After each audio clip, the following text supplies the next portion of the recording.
सूर्या नगरी सूरत में हीरो को मंदी की मार महसूस हुई। हीरा उद्योग में मंदी के कारण रत्न कलाकार आर्थिक तंगी में है।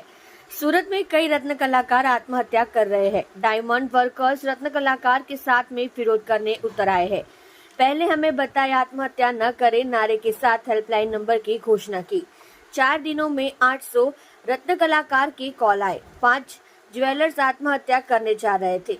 वित्तीय संकट में करने जा रहे थे आपघात, उनकी मदद। बच्चों की स्कूल की फीस, घर का किराया, ब्याज पर लिए गए पैसे की परेशानी। शासक पक्ष के इस गति से काम करना अनिवार्य। દીપક કુમાર પદમસિંહ રાજપૂત। શું કામ કરો? હું ડાયમંડમાં છું ભાઈ। કેવી પરિસ્થિતિ? ડાયમંડમાં બહુ ખરાબ પરિસ્થિતિ છે। છેલ્લા 5 વર્ષથી મંદીનો માહોલ છે અને છેલ્લા 1.5 વર્ષથી તો ખૂબ જ મંદી છે અને ડાયમંડ વર્કરમાંથી ભાવેશભાઈ ટાકને અમારી મદદ કરી। અમારે છેલ્લા 15 દિવસથી પગાર નીકળ્યો, બાકી શેઠિયા લોકોએ અમને લબડાવતા છે અને છેલ્લે અમારા બૈરી છોકરા ભણતર, સ્કૂલ, કોલેજ એ બધું જોવું પડે, સંબંધી જોવા પડે। આમાં મોંઘવારી એટલી મોટી છે કે મોંઘવારીમાં અમારાથી સુરતથી નવસારીથી સુરત અમે ટ્રાન્સફર કરતા।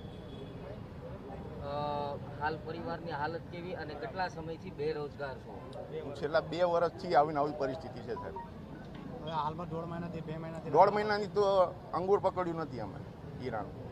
પરિસ્થિતિ નહીં સુધરે તો કેવા અમારા મરવાના દિવસ આવે ને પગલા પછી ખરાબ આવશે। અમારું ઘરનું પરિવારનું પછી ચાલક કોઈ નહીં રહે એમ। શું માંગ છે તમારી?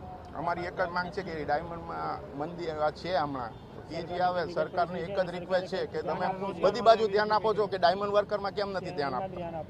અમે બી માણસો છીએ। આપનું નામ? મારું નામ છે Bhavesh Tank, diamond worker union vice president. છેલ્લા 2 વર્ષથી હીરા ઉદ્યોગમાં મંદીનો માર સહન કરી રહી છે। આર્થિક પરિસ્થિતિ કારીગરોની ખૂબ ખરાબ છે।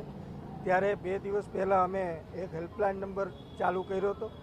સરકારને વારંવાર રજૂઆત કરવા છતાં સરકાર હજી સુધી કુંભકર્ણોની નિંદ્રામાંથી જાગી નથી। સરકારની અમારી રજૂઆત હતી આર્થિક પેકેજ જાહેર કરો અને આપઘાત કરતા રત્ન કલાકારોના પરિવારને મદદ કરો, પરંતુ હજી સુધી સરકાર કુંભકર્ણોની નિંદ્રામાં સૂતી હોય એવું અમને લાગે છે। તો અમારી જે હેલ્પલાઇન ચાલુ કરી હતી એની ટેગલાઇન હતી કે રત્ન કલાકારો સુસાઇડ ના કરો, આત્મહત્યા ના કરો, અમને ફોન કરો। તો આ અંતર્ગત 2 દિવસમાં જ 800થી વધારે કોલ અમને આવી ચૂક્યા છે અને 700 કોલ એવા છે કે એમની પાસે કામ નથી, રોજગારી નથી અને રોજગારીનો અભાવ છે।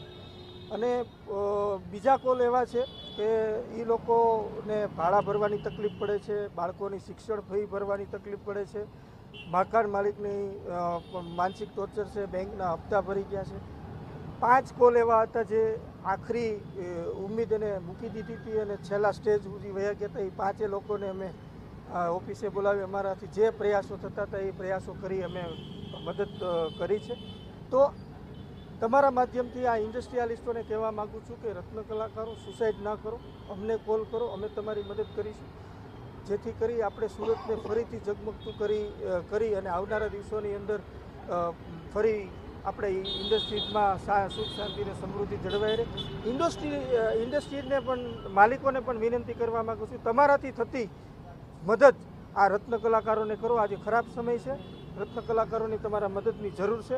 સારા સમયની અંદર આ જ રત્ન કલાકારો તમારી કંપનીને મહેનત કરીને આગળ લઈ આવશે।